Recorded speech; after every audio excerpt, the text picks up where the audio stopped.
সম্মানিত উপস্থিতি, কেমন আছেন আপনারা? আলহামদুলিল্লাহ। আজকে রংপুর শহরের এই রবার্টসনগঞ্জ এলাকায়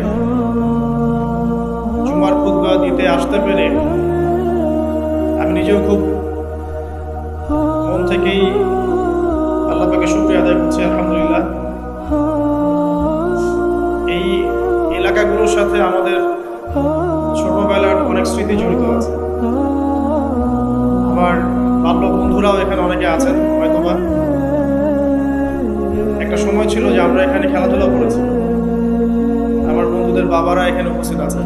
সেখানে আজকে দাঁড়িয়ে দিনের কিছু কথা বলার তৌফিক আল্লাহ পাক দিয়েছেন। আবার আল্লাহ পাকের শুকরিয়া আদায় করছি। আলহামদুলিল্লাহ। একটা বিষয় খুব গভীরভাবে ভাবছিলাম, আমাদের এই যে জীবন, আমাদের রিজিক, আমাদের পরিবার, আমাদের সুস্থতা, আমাদের জ্ঞান, আমাদের সমাজ বলেন, রাষ্ট্র, আমাদের অর্থনীতি, এই বিশ্ব, এই সব কিছুই একটা বিষয়কে কেন্দ্র করে টিকে আছে। শুধুমাত্র একটা বিষয়ের সাথে এই পুরো মহাবিশ্ব সম্পর্কিত। আমাদের জীবনের প্রতিটা বিষয় শুধুমাত্র এবং শুধুমাত্র আল্লাহ পাকের রহমতের উপর টিকে আছে। আল্লাহ পাকের রহমত আমাদের ব্যক্তি জীবন, পারিবারিক জীবন, আমাদের দেহ, আমাদের মন, আমাদের জ্ঞান, অর্থনীতি, ব্যবসা বাণিজ্য, আমাদের রাষ্ট্র, সবকিছুর মধ্যে শুধুমাত্র আল্লাহ পাকের রহমত দিয়ে ভর্তি। আল্লাহ পাকের রহমতের এত বিশাল সমুদ্র, যেটা উপলব্ধি করার ক্ষমতা আমাদের নাই। আমরা যদি সবাই ঠান্ডা মাথায় একটাবার খালি ভাবতে বসি, সবাই যার যার জায়গা থেকে ভাবি যে আল্লাহ পাক আমাদেরকে কি কি রহমত দিয়ে রেখেছেন, কি কি নিয়ামত দিয়ে রেখেছেন। তোমরা যদি আল্লাহ পাকের নিয়ামত গণনা করা শুরু করো, কোশ্চিন কালেও গুণে শেষ করতে পারবে।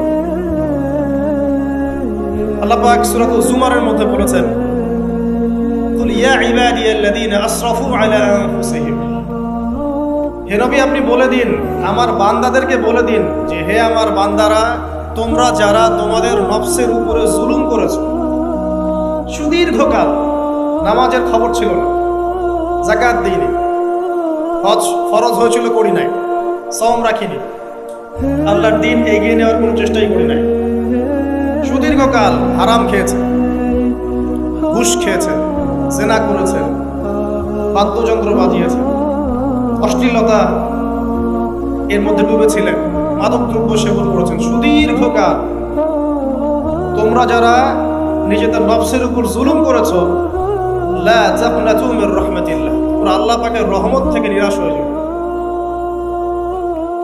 তোমরা আল্লাহ পাকের রহমত থেকে নিরাশ হয়ে যাও না। ইন্নাল্লাহা ইয়াগফিরুয যুনুবা জামিআ, আল্লাহ পাক চাইলে সমস্ত গুনাহ মাফ করতে পারেন। ইন্নাহু হুয়াল গফুরুর রহিম, তিনি হচ্ছেন পরম করুণাময়, অসীম দয়ালু। আমি আলোচনা সামনে নিয়ে যাওয়ার আগে আরেকটা বিষয় বলে রাখতে চাই। এই আলোচনাকে একপাক্ষিকভাবে, একপেশেভাবে বুঝে নেওয়ার কোনো সুযোগ নেই।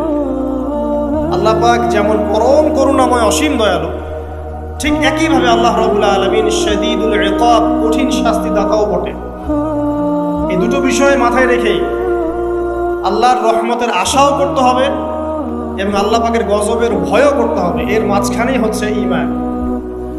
এই জায়গা থেকে আলোচনা বুঝতে হবে। আল্লাহ পাক তৌফিক এনায়েত করুন, আমিন। আমাদেরকে আল্লাহ রাব্বুল আলামিন তার রহমত থেকে নিরাশ হতে বারণ করছেন।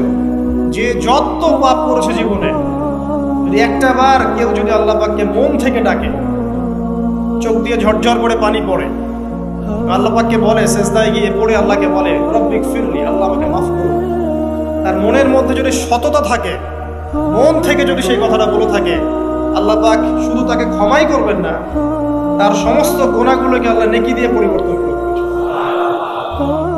একটা হাদিস পড়ছিলাম, নবী করিম সাল্লাল্লাহু আলাইহি ওয়াসাল্লাম তিনি বলছেন যে লাম্মা কাদাল্লাহুল খালক, যখন আল্লাহ রাব্বুল আলামিন এই মহাবিশ্ব সৃষ্টি করেন, তখন আল্লাহ রাব্বুল আলামিন কাতাবা কিতাবান, একটা কিতাব লিখেছেন। একটা কিতাব আছে আল্লাহর কাছে, কাতাবা কিতাবান ফাহুয়া ইনদাহু ফাওকাল আরশ, যে কিতাবটা আল্লাহর নিজের কাছে আছে আরশের উপরে। সেখানে আল্লাহ পাক লিখে রেখেছেন, কি লিখেছেন? ইন্না রাহমাতি সাবাকাত গাদাবি, প্রতিটা ক্ষেত্রেই আমার রহমত, আমার দয়া, আমার করুণা আমার গজবকে পরাজিত করেছে। মানে আল্লাহ রাব্বুল আলামিনের গজব এর উপরে আল্লাহ পাকের রহমত অবস্থান করছে। জীবনের কোনো ক্ষেত্রে হতাশ হওয়ার কোনো সুযোগ নেই। আজকে পারিবারিক ভাঙন বলেন, ব্যক্তি পর্যায়ের আত্মিক ধ্বংসই বলেন, সমাজের বিপর্যয় বলেন, যাই বলেন, পিছনে একটা বড় কারণ আছে। সেটা হলো আল্লাহ থেকে দূরে থাকা মানুষ, আল্লাহ থেকে হতাশ হয়ে যাওয়া। আর এই কাজটা শয়তান করিয়েছে মানুষকে আল্লাহ থেকে দূরে সরানোর জন্য। কিন্তু আল্লাহ রাব্বুল আলামিনের কাছে কেউ যদি যেতে চায়, মন থেকে যদি আল্লাহকে একটা বারও ডাকে, আল্লাহ তাকে এক ডাকের মাধ্যমেও তার গুনাহ মাফ করতে পারে। দুজন ব্যক্তির ঘটনা পড়লাম। একজন ব্যক্তি প্রচন্ড রকম আবেদ, প্রচুর ইবাদত করে। আপনারা জানেন ইবলিসও কিন্তু আবেদ ছিল, ইবলিস কিন্তু প্রচুর ইবাদত করেছে। এখন ওই ব্যক্তির একজন বন্ধু ছিল, এটা বানু ইসরাঈলের ঘটনা। তো সেই বন্ধু পাপী ছিল, বিভিন্ন কবিরা গুনাহ করত। আর এই আবেদ ব্যক্তি বারবার তাকে নসিহত করতো, গুনাহ ছেড়ে দাও, তুমি পাপ করছো, গুনাহ ছেড়ে দাও। তখন সেই ব্যক্তি যে পাপ করছে সে বলতো যে আল্লাহ কি তোমাকে আমার রক্ষক বানিয়েছেন? আল্লাহ কি তোমাকে আমার উপর দারোগা বানিয়েছেন? আমাকে আল্লাহর হাতে ছেড়ে দাও, আমাকে নসিহত করতে শোনা। একদিন এই আবেদ ব্যক্তি তার বন্ধুকে একটা জঘন্য পাপ করতে দেখলো, এমন একটা পাপ যেটা দেখে তার মনে ধারণা আসলো এটা চরম জঘন্য একটা কাজ। তখন সে মুখ ফসকে বলে ফেলল যে আল্লাহ তোকে আর মাফ করবে না, আল্লাহ তোকে জান্নাত দিবে না। আল্লাহ রাব্বুল আলামিন মালাকুল মউতকে এই দুজনের কাছে পাঠালেন, দুজনের রূহকে কবজ করা হলো। এবার আল্লাহ পাক তার সামনে তাদেরকে উপস্থাপন করে বললেন যে তোমাকে আমার রহমত সম্পর্কে কে গ্যারান্টি দিয়েছে যে আমি কাউকে রহমত করবো কি করবো না? যাও, আমি তোমাকে জাহান্নামে পাঠালাম, ওই ব্যক্তি যে আমার রহমত প্রত্যাশা করেছে আমি তাকে জান্নাত দিয়ে দেব। দেখুন, এই হাদিসটা শুনলে মনে হয় বাহ্যিক হয়তো বা মুখের একটা কথার কারণেই সে জাহান্নামে চলে গেল। আসলে বিষয়টা আমি আপনাকে বোঝাচ্ছি। বিষয়টা হচ্ছে ইবলিসের মতো। ইবলিস কিন্তু শুধু মন থেকেই বলেনি যে খালাকতানি মিন নার ওয়া খালাকতাহু মিন তিন, আমি কেন তাকে সিজদা করব আদমকে? আদম তো মাটির তৈরি আর আমি তো আগুনের তৈরি। এটা ইবলিসের শুধু মৌখিক স্টেটমেন্ট ছিল না, কারণ কি ছিল? আবা ওয়াস্তাকবারা, সে উদ্ধত হয়েছিল, অহংকার প্রদর্শন করেছিল। ভিতর থেকে ইন্টারনালি সে অহংকারী ছিল, সে আন্ডার এস্টিমেট করে কথাটা বলেছে, শুধু মৌখিকভাবে বলে নাই। কিন্তু ঠিক এই ব্যক্তির ঘটনা এমনই, সে মন থেকে অহংকারী হয়ে উঠেছিল, যদিও বা সে আবেদ ছিল। এখানে আমরা যারা প্র্যাকটিসিং মুসলিম হওয়ার চেষ্টা করছি, আমাদের জন্য এখানে নিদর্শন আছে। পাঁচ ওয়াক্ত নামাজ পড়েই ভেবে বসবেন না যে অনেক কিছু করে ফেলছে, এক চিল্লা দিয়ে মনে করে ফেলবেন না যে দিনের জন্য অনেক কিছু করে ফেলছে। একটা হজ করেছেন, ওমরা করেছেন, সিয়াম রেখেছেন, দিনের জন্য দান সদকা করেছেন, একটা মাদ্রাসা মসজিদ করেছেন, ভেবে বসবেন না আপনি সব অনেক কিছু করে ফেলছেন এবং অন্যরা সব কক্রোচ তালা পোকা, ওরা জাহান্নামে যাবে, এমনটা মনে করেন। জানি না আমরা যে কার আমলের কতটুকু আল্লাহর কাছে কবুল হচ্ছে। এখানে এই ব্যক্তির সমস্যা ছিল এই, সে নিজের আমলটাকে অনেক ভারী মনে করছিল এবং সে স্টেটমেন্ট দিয়ে ফেললো যে তোকে আল্লাহ পাক মাফ করবে। এই একটা কথা মন থেকে বলার কারণে তার ইহকাল পরকাল দুটা বরবাদ হয়ে গেল, সে জাহান্নামে চলে গেল। ঠিক আরেক ব্যক্তির ঘটনা আছে এমন, এগুলো সবগুলো রেফারেন্স আছে। এক ব্যক্তি প্রচুর ইবাদত করত, আল্লাহ পাক তার ইবাদত করার জন্যে পাহাড়ের চূড়ায় একটা সুন্দর ব্যবস্থাও করে দিয়েছিলেন। সেখানে ডালিম গাছ হতো, ঝর্ণা আসতো, খাবারের কোনো অভাব নাই। হাদিস এসেছে 500 বছর সে ইবাদত করেছে। কত বছর? কিয়ামতের মাঠে এই ব্যক্তির অবস্থা এমন হবে, তাকে জান্নাতে প্রবেশ করানোর জন্য নিয়ে যেতে বলা হবে যাও আমার রহমতে জান্নাতে চলে যাও। আল্লাহ পাক তাকে এই কথাটা বলবে, কিন্তু এই ব্যক্তি বলবে আমার আমলের কারণে আল্লাহ পাক বলবেন আমার রহমতে জান্নাতে চলে যাও। ব্যক্তি বলবে আমার আমলের কারণে।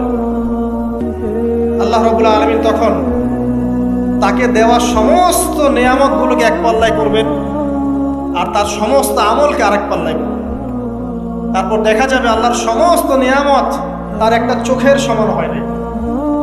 কথা কি বুঝতে পারছেন? একটা চোখের যে নিয়ামত আল্লাহ পাকের, সমস্ত আমল ও 500 বছরের ইবাদত এতটুকু হয়নি। তারপর তাকে বলা হবে ওকে জাহান্নামে নিয়ে যাও। এবার জাহান্নামে যাওয়ার সময় সে বলবে আল্লাহ তোমার রহমতে আমাকে মাফ করো। তখন আল্লাহ তাকে আবার ডেকে নিয়ে আসবে, বলবেন যে তোমাকে যে আমি ইবাদত করার জায়গা করে দিয়েছিলাম, এটাকে তুমি নিজে করেছো না আমি করেছি? সে বলবে আপনি করেছেন। তোমাকে যে আমি সৃষ্টি করেছিলাম তখন কি তুমি কোনো আমল করেছিলে? বলবে না। তাহলে তোমাকে যে সৃষ্টি করেছি আমি, এটা কি তোমার আমলের কারণে? না। তোমাকে সারা দুনিয়াতে এত নিয়ামত দিয়েছি, এটা কি তোমার আমলের কারণে? সে বলবে না। তখন তাকে জান্নাতে প্রবেশ করা। কিয়ামতের মাঠে এমন অনেক ঘটনা ঘটবে যেটা আমাদের চিন্তার বাইরে। আরেকজন ব্যক্তিকে ডেকে আনা হবে, যে ব্যক্তি একটা দুটা নয় বরং 100টা খুন করেছে। সে 99 জন মানুষকে হত্যা করার পর ফতোয়া খুঁজে বেড়াচ্ছিল যে আমার তওবা কবুল হবে কিনা। একজন আবেদের কাছে গিয়েছে। আবেদ আর আলেম কিন্তু এক জিনিস না। আবেদ মানে যে প্রচুর ইবাদত করে, তার জ্ঞান কম, সে শুধু জানে কিভাবে ইবাদত করতে হয়। আলেম হচ্ছে সে যে শরীয়তের গভীর জ্ঞান জানে, আবার ইবাদতও করে। আবার যারা জ্ঞান আছে আমল নাই, সেও কিন্তু প্রকৃত আলেম না। প্রচুর জ্ঞান আছে কিন্তু জ্ঞান অনুযায়ী আমল করে না, সেও কিন্তু প্রকৃত আলেম নন। এবার আসেন, এই আবেদের কাছে গিয়ে সে বলছে আমার কি ক্ষমা হবে? আমি 99টা খুন করেছি। সে বলল তোমার আবার ক্ষমা? তোমার ক্ষমা নাই। তখন এই ব্যক্তি এই আবেদকে হত্যা করে 100টা খুন পূর্ণ করলো, ওকেও সে মেরে ফেলছে। আমার ক্ষমাই হবে না তো তোর বেঁচে থাকে কি দরকার? তুইও মত। কি বুঝতে পারলাম? বর্তমান বিশ্বের উগ্র মাথার পলিটিশিয়ানদের মতো অবস্থা। আমার দেশের সমস্যা, তোর দেশ পারমাণবিক বোমের উড়াই দিব, মানে এরকম একটা অবস্থা। তো আল্লাহ রাব্বুল আলামিন এই ব্যক্তির মধ্যে একটা চেতনা তৈরি করলেন যে আমাকে তওবা করতে হবে। সে তখন সার্চ করতে লাগলো আরো কোনো আলেম আছে কিনা। এরপর অনেক দূরে একজন আলেমের সন্ধান পাওয়া গেল। সে সেখানে গেল, তাকে গিয়ে বললো আমার কি ক্ষমা হবে? সে আলেম তাকে বললো হ্যাঁ তোমারও ক্ষমা হতে পারে, যাও তুমি ইস্তেগফার করো এবং এই এলাকা থেকে অন্য এলাকায় চলে যাও। মানে যে এলাকায় তুমি অনেক দিন ছিলে, যেখানে তুমি অনেক পাপ কাজ করেছো, এখানে থাকার দরকার নাই। তওবা করে তুমি অন্য কোথাও চলে যাও, নতুন একটা জীবন শুরু করো। এখানে থাকলে হবে কি, তোমার স্মৃতিগুলো তোমাকে তাড়িয়ে বেড়াবে, মানুষ তোমাকে খারাপ নজরে দেখতেই থাকবে, তুমি তখন কষ্ট পাবে। এই জন্য তুমি চলে যাও। তো চলে যেতে যেতে সে রাস্তায় ইন্তেকাল করে। এবার তার রূহ নিবে কে? এই জন্য দুদল ফেরেশতা আসছে, জান্নাতি এবং জাহান্নামী। তাদের মধ্যে বাক বিতরটা হচ্ছে কে রূহ নিয়ে যাবে। জাহান্নামের ফেরেশতারা বলছেন সে এতগুলো খুন করেছে, তার রূহটা আমরা নিব। আর জান্নাতি ফেরেশতারা বলছেন না, সে তওবা করতে এসেছিল, অতএব সে আল্লাহর অভিমুখী হয়েছে, তার রূহটা আমরা নিব। আল্লাহ পাক এখানে একটা কৌশল করলেন। আল্লাহ পাক ফেরেশতাদেরকে বললেন তোমরা রাস্তাটাকে পরিমাপ করে দেখো, যেদিকে যাচ্ছিল তার পরিমাপ বেশি নাকি যেখান থেকে এসেছে ওর পরিমাণ বেশি। আল্লাহ পাক জমিনকে আদেশ করলেন হে জমিন তুমি প্রশস্ত হয়ে যাও।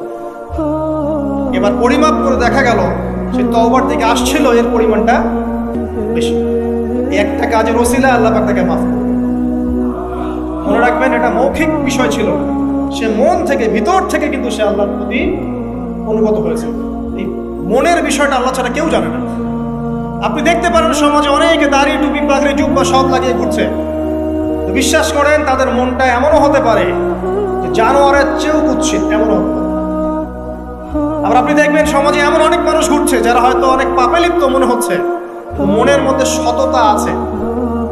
আর যার মনের মধ্যে সততা আছে আল্লাহ পাক কোনো না কোনো দিন ইনশাআল্লাহ তাকে হেদায়েত দিবেন। এটা আমরা আমাদের অভিজ্ঞতা থেকেও দেখেছি। এমন অনেক মানুষকে আমরা দেখেছি যে ড্রাগ অ্যাডিক্টেড ছিল, মিউজিক করেছে,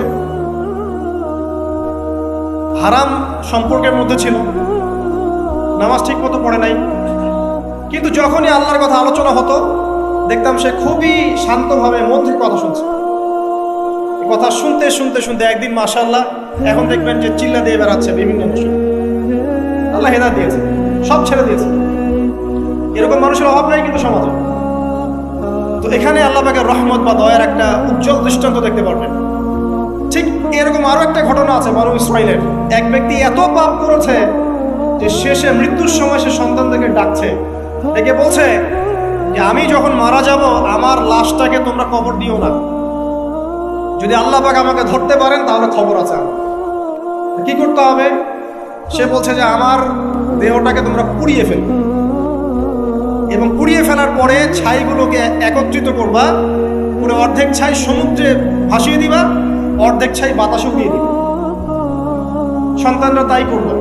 মৃত্যুর পর আল্লাহ পাক এই সমুদ্র এবং জমিনকে বাতাসকে আদেশ করলেন যে তোমরা ছাই জড়ো করে দাও। আর মানুষ আর জিন আল্লাহর কথা না শুনলেও এই প্রকৃতি আল্লাহ পাকের কথা শোনে। বিজ্ঞান বলে প্রকৃতি থেকে সব হচ্ছে। কি প্রকৃতি? প্রকৃতি কি, কাকে বলে? মানুষকে আল্লাহর ইবাদতকে বাদ দিয়ে প্রকৃতি পূজায় নিয়ে গেছে। এই পুরো প্রকৃতি আর মহাবিশ্বে এক আল্লাহর ইবাদত করে। কে সৃষ্টি করলো প্রকৃতি? প্রাকৃতিক ভাবে হয়েছে সবকিছু বলে, আল্লাহ থেকে হয়েছে বলা যাবে না। বললে আপনি মৌলবাদী হয়ে যাবেন। আল্লাহ শব্দ ইউজ করলে আপনি মৌলবাদী হয়ে যাবেন। ধর্মতাত্ত্বিক শব্দগুলোকে আস্তে আস্তে উঠিয়ে দেওয়া হয়েছে। দেখবেন যুক্তি, বিজ্ঞান, দার্শনিক শব্দগুলোকে আনা হয়েছে। এটাও টেকনিক্যালি করা হয়েছে। কোন সেকুলার মিডিয়াতে আপনি দেখবেন না ইনশাআল্লাহ বলছে। ইনশাআল্লাহ প্রমাণ করবে যে আপনি আস্তিক না নাস্তিক। তো প্রকৃতিকে আল্লাহ পাক আদেশ করলেন এই সমুদ্র ছাই জড়ো করো, এই বাতাস ছাই জড়ো করো। তারা ছাই জড়ো করে দিল। এই ব্যক্তিকে বলা হচ্ছে তুমি জীবিত করে আল্লাহ পাক বলছেন তুমি যে এই কাজটা করেছিলে, লিমা ফাআলতা হাদা, তুমি এই কাজটা কেন করেছো? তখন এই ব্যক্তি উত্তর দিচ্ছে মিন খাশিয়াতিকা ইয়া রাব্বি ওয়া আনতা আ'লাম। হে আল্লাহ, আমি আমার বুঝে যা এসেছে আপনার ভয়েই আমি এই কাজটা করেছি, আর আপনি খুব ভালো করেই জানেন যে আমি আপনার ভয়ে করেছি নাকি অন্য কোনো কারণে করেছি। মানে আপনি আমার মনের কথা জানেন। আল্লাহ পাক তাকে মাফ করবেন। আপনাদেরকে আমি সেই ব্যভিচারী মহিলার কথাও মনে করাই, যে ছিল একজন প্রস্টিটিউট মহিলা, পতিতা, যেটা আমরা বলি সমাজের ভাষায়। যদিও এখন নতুন শব্দ এসেছে সেক্স ওয়ার্কার বা যৌনকর্মী, এবং এগুলোকে আমরা এখন প্রমোট করছি। আমরা এখন অশ্লীলতাকে প্রমোট করছি। এই কথা বলতে আমাদের বুক কাঁপা উচিত নয় যে আমরা এখন অশ্লীলতাকে প্রমোট করছি। আমরা এখন কাপড় খোলার সংস্কৃতির দিকে যাচ্ছি। যে কাপড় খুলে দিয়েছিল ইবলিস। ইবলিস আমাদের বাবা মার কাপড় জান্নাতে খুলে দিয়েছিল, এটা কি জানেন? ফল খাওয়ার পরে এই ফল খেতে গিয়ে প্রলুব্ধ করেছে ইবলিস। গাছের কাছে গিয়ে ফল ভক্ষণ করার পর সর্বপ্রথম আমাদের পিতামাতার গা থেকে কাপড় খুলে পড়ে গেছে। আমাদের পিতামাতাকে মহাবিশ্বে নগ্ন করে দিয়েছে ইবলিস, আর তার অনুসারীরা এই জমিনে আদম সন্তানদেরকে নগ্ন করছে এখন। অতএব এই যে একটা ট্রেন্ড এখন চলছে, দেখবেন হারাম রিলেশনশিপকে মিডিয়ার মধ্য দিয়ে প্রমোট করা হচ্ছে, মনে হয় একটা স্বাভাবিক বিষয়। কোনো বিষয় না এটা, যে কেউ জেনাই করতে পারে। জেনা পর্ন খুব নর্মাল। হালাল ভাবে যদি আপনি বিয়ে শাদী করতে যান তখন সমস্যা হচ্ছে। হালাল ভাবে যদি আপনি বিয়ে করতে যান তখন সমস্যা হচ্ছে। হারাম ভাবে আপনি যা ইচ্ছা তাই করতে পারেন, সমাজে কেউ কিছু বলছে না। এখন বলছে এগুলো স্বাধীনতা। সুবহানাল্লাহ, কোন স্বাধীনতা? স্বাধীনতা বলে কোনো শব্দ নাই মহাবিশ্বে। এই পুরো বিশ্বের সমস্ত মানুষ আল্লাহর অধীনে পরাধীন। এই বিশ্বে যত মানুষ বসবাস করছে এখন, এটা কেউই স্বাধীন নয়। না কেউ স্বাধীন ছিল, না আছে, না থাকবে। সবাই আল্লাহ পাকের দাসত্বের অধীনে পরাধীন। স্বাধীন সেই এই পৃথিবীতে যে ব্যক্তি শয়তানের তাবেদারি করে, ও নফসের তাবেদারি করে, ও তো স্বাধীন, যা ইচ্ছা তাই করতে পারে। এই যে অশ্লীলতার প্রমোটিংটা চলছে, এটাকে পারিবারিকভাবে বন্ধ করতে হবে। আল্লাহ পাক আমাদেরকে বোঝার তৌফিক দান করুন। এগুলো যত বাড়বে সমাজে মহামারী আসবে, দেখে নিয়ে মহামারী আসবে, দুর্ভিক্ষ আসবে, সমাজে এমন সব রোগ ব্যাধির জন্ম হবে যেগুলো নামও শোনে নাই মানুষ, এবং সামনে ভূমিধস অপেক্ষা করছে, এগুলো আসবে।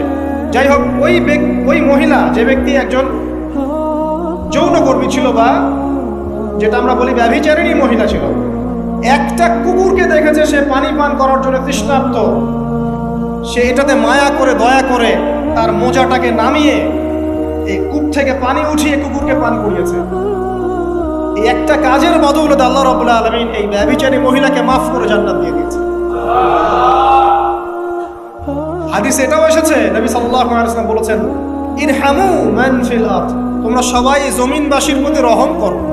জমিনে মুসলিমই থাকতে হবে, তাদের প্রতি রহম করতে হবে এমন নয়, জমিনবাসী যারাই আছে সবার প্রতি রহম করো, জাতি ধর্ম বর্ণ নির্বিশেষে, এমনকি পশু পাখির প্রতিও দয়া করো। ইরহামু মান ফিল আরদ, জমিনে যারা আছে সবার প্রতি রহম করো। ইয়ারহামুকুম মান ফিস সামা, যিনি আসমানে আছেন তিনি তোমাদের প্রতি রহম করবেন ইনশাআল্লাহ। ইসলাম এই কথাগুলো বলেছে 1400 বছর আগে। আজকের এই বিশ্বের সোকল্ড এই মডার্ন বিশ্বে, যেখানে মানুষের রক্তের কোনো দাম নাই, সেখানে ইসলাম পশু পাখির অধিকার নিয়ে কথা বলেছে 1400 বছর আগে। কাদেরকে কি শেখাতে আসেন? কোরআন এবং সুন্নাহর বাইরে অভ্রান্ত সত্যের কোনো উৎস আছে? এখানে যা আছে তাই চূড়ান্ত। মানতে চাইলে মানেন, না মানতে চাইলে জাহান্নামে যান, কেউ তো বাধ্য করছে না। লাকুম দীনুকুম ওয়ালিয়া দীন। আল্লাহ পাকের রহমত দেখেন। আরেকটা ঘটনা আছে এমন, একটা বিড়ালকে বেঁধে রেখেছিল এক মহিলা, খাবার দেয় নাই, কষ্ট দিয়েছে। একটা বিড়ালকে খাবার না দিয়ে কষ্ট দেওয়ার কারণে এই মহিলাকে আল্লাহ পাক জাহান্নামে পাঠিয়েছে। এখন কত ঘটনা আছে, এই ঘটনাগুলো হাদিসের পাতায় বর্ণিত আছে। কোরআনে কি বলছে দেখুন। কোরআনের আমি কয়েকটা পয়েন্ট আপনাদেরকে খালি বলছি, এটা নিয়ে আমি সকালে ভাবছিলাম। আল্লাহ পাক আদম আলাইহিস সালামকে সৃষ্টি করেছেন আমরা সবাই জানি। আল্লাহ পাক সূরা সাদের মধ্যে বলছেন ইবলিসকে, হে ইবলিস, তোমাকে কিসে বারণ করলো আদমকে সিজদা করতে, যে আদমকে আমি নিজের হাত দিয়ে সৃষ্টি করেছি। আল্লাহ রাব্বুল আলামিন যে আমাদেরকে এত যত্ন করে ভালোবেসে সৃষ্টি করেছেন, এটা কি আল্লাহ পাকের দয়ার নিদর্শন নয়? মহাবিশ্বের অন্য কোনো মাখলুক সৃষ্টির ব্যাপারে আল্লাহ পাক বলেন নাই খলাকতু বিয়াদাই, আমি নিজ হাতে তাকে সৃষ্টি করেছি।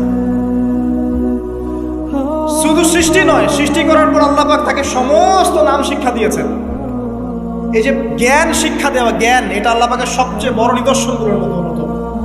এবং আল্লাহ পাকের সবচেয়ে বড় দয়া, আমার মত এটা, মানব জাতির উপরে আল্লাহ পাকের সবচেয়ে বড় দয়াটা হচ্ছে কি জানেন? আল্লাহ পাক আমাদেরকে জ্ঞান শিক্ষা দিয়েছেন, ওহী নাজিল করেছেন। এটা সব কিছুর ঊর্ধ্বে। কারণ আপনি তওবা করবেন, জ্ঞান লাগবে। নামাজ পড়বেন, জ্ঞান লাগবে। রোজা রাখবেন, জ্ঞান লাগবে। যাকাত দিবেন, ইলম লাগবে। আপনি দিনের যে কোনো আমল করেন, ইলম লাগবে।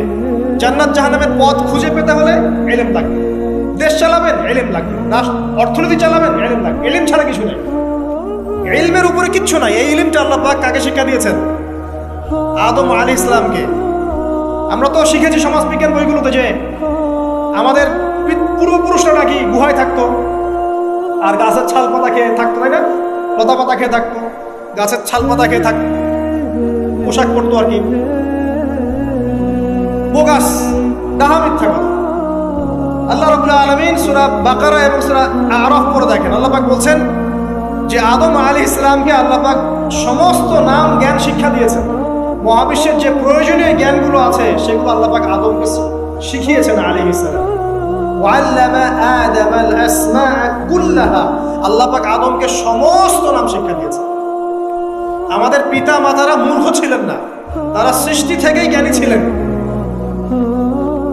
আদম আলাইহিস সালামের পারমাণবিক বোম বানানোর কোনো প্রয়োজন ছিল না, ছিল? বানান নাই। আপনার মধ্যে এই জ্ঞানটা আসছে কিভাবে? বাই ডিএনএ আপনি জ্ঞান পাচ্ছেন, কারণ আমরা আদম সন্তান। অনেক জ্ঞান আমাদের ভিতরেই আছে, এগুলো চর্চার মধ্য দিয়ে, গবেষণার মধ্য দিয়ে প্রস্ফুটিত হয় মাত্র। জ্ঞান ভিতরে আছে আমাদের, আমাদের পিতাকে জ্ঞানী করে পাঠানো হয়েছে। এই জ্ঞান শিক্ষা দেওয়াটা হচ্ছে আল্লাহ পাকের সবচেয়ে বড় দয়াগুলোর মধ্যে একটা, রহম করেছেন। শুধু তাই নয়, আদম আলাইহিস সালামকে এমন জ্ঞান শিক্ষা দিয়েছেন যে জ্ঞান ফেরেশতারা পর্যন্ত জানত না। এটা কি দয়া নয়? এটা কি আদম সন্তানের প্রতি ভালোবাসা নয়?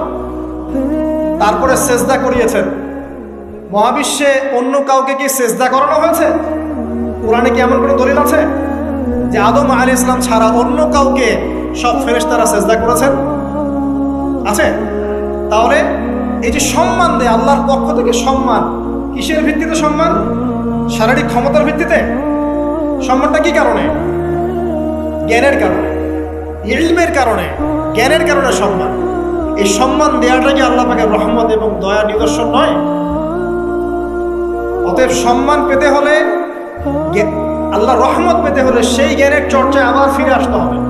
আপনি যদি আজও সেই ওহির জ্ঞানের চর্চা করেন, আল্লাহ পাক এই পৃথিবীবাসীর বুকের মধ্যে আপনার জন্য সম্মান পয়দা করে দেবেন। ওই সেই জ্ঞানী যদি আপনি এখনো চর্চা করেন, আজও আপনি সম্মানিত হবেন ইনশাআল্লাহ। ব্যক্তির চর্চা করলে ব্যক্তি সম্মানিত হবে, একটা পরিবার চর্চা করলে ওই পরিবার সম্মানিত হবে, একটা সমাজ যদি চর্চা করে সেই ওহির জ্ঞান, ওই সমাজ সম্মানিত হবে। একটা দেশে যদি আপনি ওই ওহিভিত্তিক জ্ঞান ছড়িয়ে দেন, পুরো দেশকে আল্লাহ পাক সম্মানিত করবে, পুরো জাতিকে সম্মানিত করবে ইনশাআল্লাহ। আরো সামনে যান, এই যে আদম এবং হাওয়া আলাইহিস সালাম গাছের কাছে চলে গেলেন, ফল খেয়ে ফেললেন, কারণ আমরা আদম সন্তান, ভুল করি। আল্লাহ পাক সাথে সাথেই বহিষ্কার করে দিয়েছেন? না, আল্লাহ পাক তওবা করার জন্য কালিমা শিখিয়ে দিয়েছেন। তাদের কালিমা জানা ছিল না। আল্লাহ পাক বলছেন ফাতালাক্কা আদাম মির রাব্বিহি কালিমাত। আল্লাহ পাকের কাছ থেকে আদম আলাইহিস সালাম কিছু বাক্য শিখে লানাকুনান্না মিনাল খাসিরিন। এই দোয়া কে শিখিয়ে দিয়েছে? আল্লাহ। এই তওবার বাক্য যে শিখিয়ে দেয়, এটা কি দয়ার পরিচয় নয়?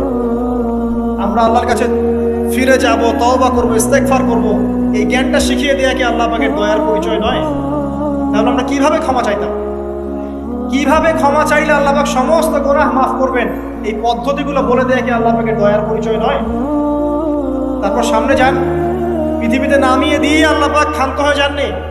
আল্লাহ রাব্বুল আলামিন আসমান থেকে হেদায়েতের গ্রন্থ পাঠিয়েছেন, বলেছেন এই গ্রন্থের মধ্যে যা আছে মেনে চললে তোমরা আবার জান্নাতে ফিরে আসবে ইনশাআল্লাহ।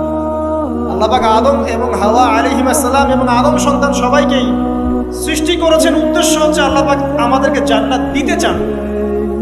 আল্লাহ পাক চান যে আমরা যেন জান্নাতে যাই। যদি আমরা জান্নাতে যেতে না পারি পরকালে, একটা কারণে যেতে পারবো না, অনলি একটা কারণ, সেটা হলো আমাদের নিজের দোষে। একটা কারণ, যারা জাহান্নামে যাবে মানুষ এবং জিনদের মধ্যে, নিঃসন্দেহে মহাবিশ্বে তারা ছাড়া জাহান্নামে যাওয়ার উপযুক্ত কেউ ছিল না। ও জাহান্নামে যাওয়ার উপযুক্ত ছিল বলেই আল্লাহ পাক তাকে জাহান্নামে পাঠাবেন। আর যারাই জান্নাতে যাবে প্রত্যেকেই শুধু আমলের বদৌলতে যাবে না, বরং আল্লাহ পাকের রহমতেই যাবে। কেউই তার আমল দিয়ে জান্নাতে যেতে পারবে না। নবী সাল্লাল্লাহু আলাইহি ওয়াসাল্লাম এমন ভাষ্য বলছেন, ইল্লা আনা, আমিও না, ইল্লা বিরহমাতিল্লাহ, আমিও নয়, তবে আল্লাহ পাকের দয়া আমাকে ঘিরে ধরবে। আল্লাহ পাকের রহমত যাদের উপরে বর্ষিত হবে তারাই জান্নাতে যাবে। আমল দিয়ে যেতে পারবে। যত আমলই করি বলা যাবে না এই আমলের বদৌলতে জান্নাতে যেতে পারবে। আল্লাহ পাক দয়া না করলে হবে না। আল্লাহ পাক চান যে আদম সন্তান যেন জান্নাতেই যায়।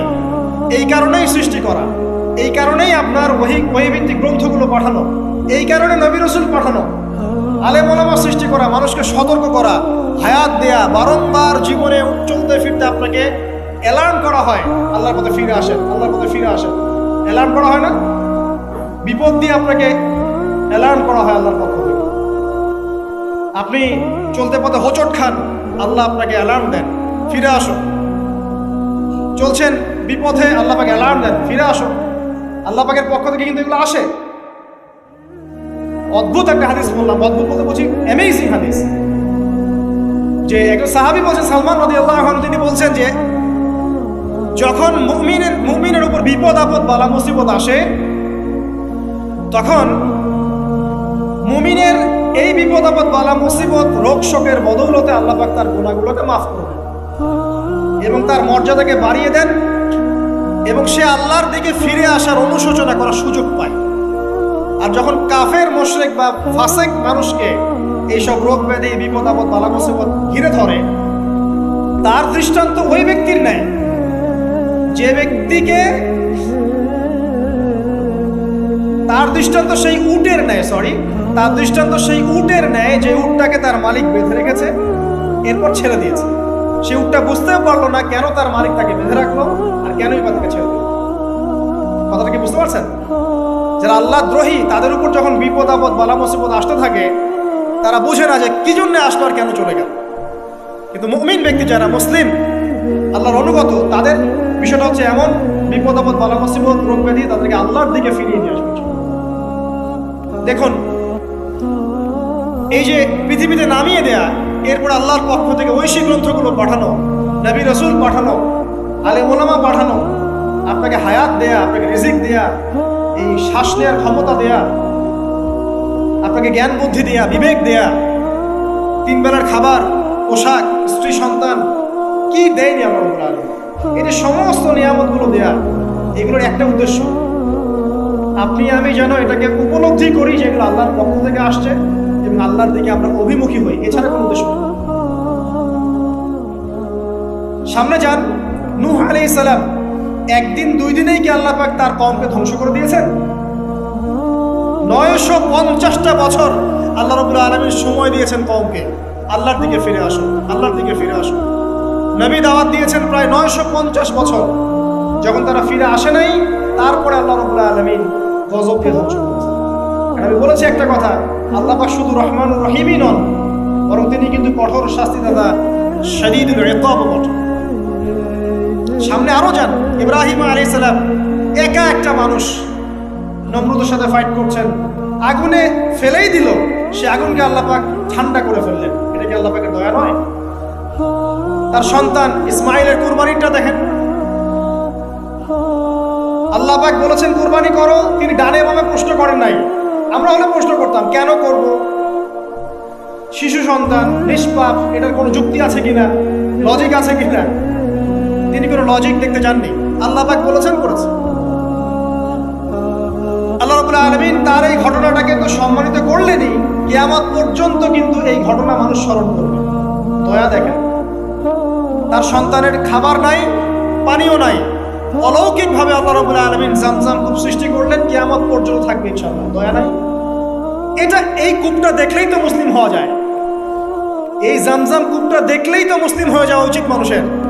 কোত্থেকে আসলো এই কূপ, এই পানির এত বৈশিষ্ট্য কেন, কখনো শেষ হচ্ছে না কেন, এটা নিয়ে ভাবলেই তো মুসলিম হওয়া যায়। হবে না, কারণ কি আবা ওয়াস্তাকবার, উদ্ধত হয়েছে, অহংকার প্রদর্শন করছে। অহংকার মানে এই নয় যে আপনি সুন্দর জামা পরছেন, আপনি সুন্দর কাপড় পরছেন, আপনি ভালো একটা বাড়ি করেছেন, এটা অহংকারের পরিচয় নয়। বরং অহংকারের পরিচয় হচ্ছে ফাতারুল হাক্কি ওয়া গামতুন নাস, সত্য জিনিস যেটা স্পষ্ট এটাকে অস্বীকার করা আর অন্য মানুষকে ছোট করা, তুচ্ছ-তাচ্ছিল্য করা, এই হলো অহংকারের পরিচয়। ইউনুস নবীর কথা মনে আছে আপনাদের? ওই যে মাছের পেটের মধ্যে 3 দিন 3 রাত ঘুরছে আর ঘুরছে, একজন নবী হয়ে তাকে এই অবস্থা ফেস করতে হচ্ছে। এক পর্যায়ে তিনি বুঝতে পারছেন যে আমার কিছু একটা তো ভুল হয়েছে। আল্লাহর কাছে হাত তুলে দোয়া করলেন, লা ইলাহা ইল্লা আনতা সুবহানাকা ইন্নী কুনতু মিনাজ জালিমিন। দোয়ার পড়ার সাথে সাথে আল্লাহ পাক বললেন, যাও মাছ তুমি রেখে চলে আসো। এটা কি দয়ার নিদর্শন নয়? শুধু তাই নয়, তাকে যখন দ্বীপে নামিয়ে দেওয়া হয় তিনি অসুস্থ ছিলেন। আল্লাহ পাক সূরা সফফাতের মধ্যে বলেছেন যে আমি তার পাশে লাউ গাছ উৎপন্ন করলাম। কোন গাছ? খেতে পারেন, এর শাক এবং এই যে ফল, এটার মধ্যে নিঃসন্দেহে এমন এমন কিছু উপাদান আছে যেটা হয়তো আমরা জানিও না, আবিষ্কার করা হয়নি। তিনি সুস্থ হয়ে গেলেন আলহামদুলিল্লাহ। কোথায় যাবেন? যে কোনো জায়গায় যান। নবী ঈসা আলাইহিস সালামকে চতুর্দিক থেকে আক্রমণ করছে ইহুদিরা। আল্লাহ রাব্বুল আলামিন তাকে এমন হেফাজত করলেন, তার কাছে তাকে উঠিয়ে নিলেন। এটা কি দয়ার পরিচয় নয়? এই যে একটু আগে তেলাওয়াত করলো শুরুর আগে নবী মুসা আলাইহিস সালামের ঘটনা। বনু ইসরাইল একটার পর একটা অবাধ্যতা করেই গেছে, আল্লাহ পাক তারপরেও তাদের কাছে নবী পাঠিয়েছেন, নবী মুসাকে পাঠিয়েছেন। ফিরআউনের মতো জালেম শাসকের হাত থেকে বনু ইসরাইলকে আল্লাহ পাক উদ্ধার করেছেন। এটা কি দয়ার পরিচয় নয়? নবী মুসা আলাইহিস সালাম গাছের নিচে বসে আছেন, খাবার নাই, বাসস্থান নাই, কিচ্ছু নাই, বরং তার গায়ে একটা অপবাদ দেওয়া হয়েছে তিনি নাকি একজন মানুষকে খুন করেছেন। অথচ তার ইন্টেনশন সেটা ছিল না। তিনি একটা ঘুষি দিয়েছেন লড়াই থামানোর জন্য, ওই এক ঘুষিতেই সেই ব্যক্তি ডেড। এবার তিনি গাছের নিচে বসে দোয়া করছেন, রব্বি ইন্নী লিমা আনজালতা ইলাইয়া মিন খাইরিন ফাকির। আল্লাহ, আমি নিঃস্ব অসহায় হয়ে এখানে বসে আছি, তুমি আমার উপর তোমার যে রহমত পাঠাবে আমি তার ভিখারি হয়ে বসে আছি। দোয়া করার সাথে সাথেই শুআয়ব আলাইহিস সালামের মেয়ে হেঁটে হেঁটে চলে আসলেন। তিনি স্ত্রী পেলেন, তিনি শ্বশুর পেলেন, একজন নবী পরিবার পেলেন, বাসস্থান পেলেন, চাকরি পর্যন্ত পেলেন। 8 বছর তিনি রাখালি করেছেন শুআয়ব আলাইহিস সালামের ফার্মের মধ্যে। দয়া মুহূর্তেই চলে আসবে, শুধু আল্লাহর দিকে অভিমুখী হলেই হয়, এগুলো দয়া।